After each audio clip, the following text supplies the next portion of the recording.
I want to tell you about the Bipartisan Safer Communities Act. On Friday, June 24th, 2022, Joe Biden signed the Bipartisan Safer Communities Act. Now, this was the legislation that Congress rushed through because of a couple of different shootings in Texas and in Buffalo, New York. Some of the items in here are probably okay, but there are several things about it that are not very good. Based on what I've read about it, both from the National Shooting Sports Foundation and from the NRA, and then just the other sources here, just the regular news stuff on here, and then actual one of the listings here from the actual Republican Party, from Senator Blunt's office, who put out the actual article here on what the bill has in it. There were 14 House Republicans and 15 Senate Republicans that voted for this bill. Now, if you don't agree with that, then make sure that you get registered and that you vote in the upcoming November elections. Of the names that you see on the screen now, if you don't like what they did, then if they're up for election coming up in November of this year, make sure you let them know your displeasure with what they did. Now, I'm just going to give you a basic overview of what the bill did or does, and then you can decide for yourself whether this is a good thing or a bad thing. A lot of broad language that is put in the bill. There's still several things in here that are going to have to be specifically defined by some other agency, more than likely the Department of Justice or ATF. That in itself doesn't lend me to believe that it's going to be very fair in the way that they do it. The NSSF and NRA, they both said that some of the aspects of this bill were fine, but others were not. The stuff that they liked about the bill is the money that it is going to allocate to the states for mental health issues, because a good many of the shootings that have taken place recently have been people that have had emotional problems, to put it mildly, in some of the cases. $11 billion for mental health services. And then the $750 million is going for state grants to implement what they're calling crisis intervention order programs, better known as red flag laws. That is one of the main issues that both NSSF, which is the National Shooting Sports Foundation, and the NRA both have problems with, because the red flag laws, they take away gun owners' guns without proper due process, especially the way some of the states have crafted the red flag laws already. Somebody can say that you're a danger to yourself and you own guns. The authorities come in, take all the guns, and then you have to prove that you're not mentally unstable and that you should still be able to own guns. So that part of it is very disturbing. It really incentivizes the states to pass these red flag laws.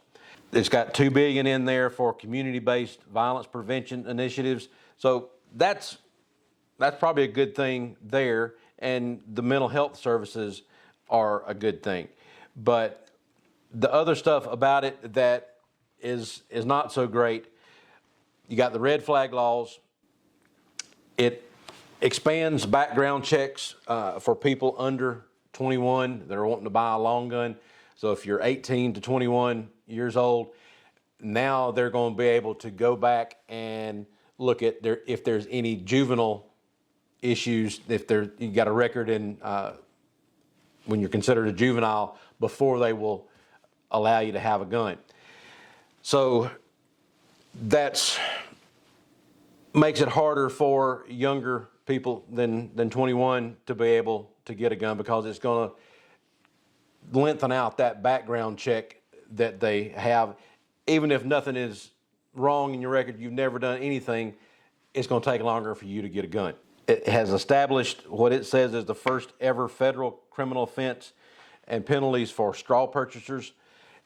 It's been illegal for somebody else to buy a gun and give it to somebody with the intent of the person that they're giving it to. They know that they weren't able to buy a gun for themselves, so somebody that could buy one bought it and then gave it to the person who should not have a gun to begin with, because of they've either had a felony conviction for something, or they have for some other reason lost their gun rights. It also is going to cause people now that don't have FFLs, if you're trying to buy and sell guns, like a lot of people would buy a couple of guns and then resell them and try to make a little bit of money off of that. Now, if you are buying and selling guns predominantly to make money off of it, they're going to require you to get an FFL.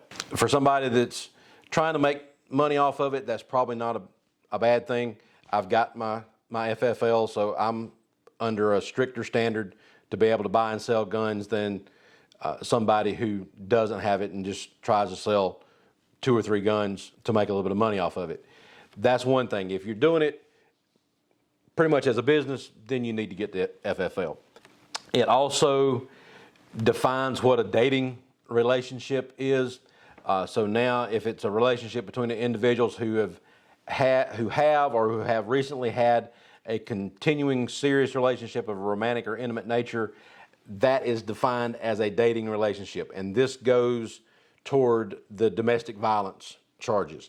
If somebody is charged with domestic violence, even though they're not married to the person, now it's going to cause that person not to be able to get their gun, have a gun. They did put a clause in there that if the person who is convicted of the domestic violence charge stays out of trouble for 5 years, then it will automatically reinstate their right to have a gun. If they commit further crimes during that 5 years, then it just keeps extending on out. Other things that the NSF weren't that crazy about is there's some ambiguity in the state records and clear definitions of what all is supposed to be included with the supporting legislation from being able to get the juvenile records and stuff like that. Some people are saying that this is going to create a pretty much de facto waiting period for law-abiding adults. They're just going to use this as a way to impose a waiting period on somebody, especially with that increased background check for the 18 to 21-year-olds.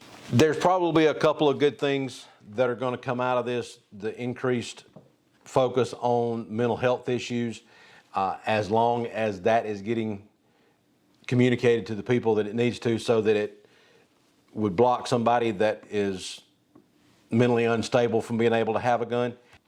But the other stuff in here is very problematic as far as incentivizing those red flag laws. That one especially stands out as something that is going to cause problems for a lot of law-abiding people. If somebody's got a beef with you, they can call in and say that you're mentally unstable, and you could lose your gun rights just because somebody doesn't like you. That's the basic overview of the bill. And so, like I said earlier, if you don't like this bill and you don't like the fact that your senator or your representative voted for this bill, then make sure you let them know that. That's the only way we're ever going to be able to get stuff changed in Washington or even in your state legislatures. Let your senators and representatives know that you don't like what they're doing, and that's not necessarily the will of the people that is coming. It's just whatever idea is being pushed on them by big business or the Chamber of Commerce, folks like that, rather than their actual constituents. In South Carolina, we'll go ahead and let you know the Honorable Lindsey Graham voted for this bill. Tim Scott was smart enough not to vote for it. We got 1 out of 2 of our senators that voted for it. But Lindsey's not up for re-election in 2022, so he's hoping that people are going to forget it by the time he comes up for election again. And then Tom Rice, one of our House representatives, he also voted for the bill. So if you're in Tom Rice's district, let him know about it. Check out doublelegalgunworks.com for more information. Like and subscribe down at the bottom, and we'll talk to you later. Thanks. Bye.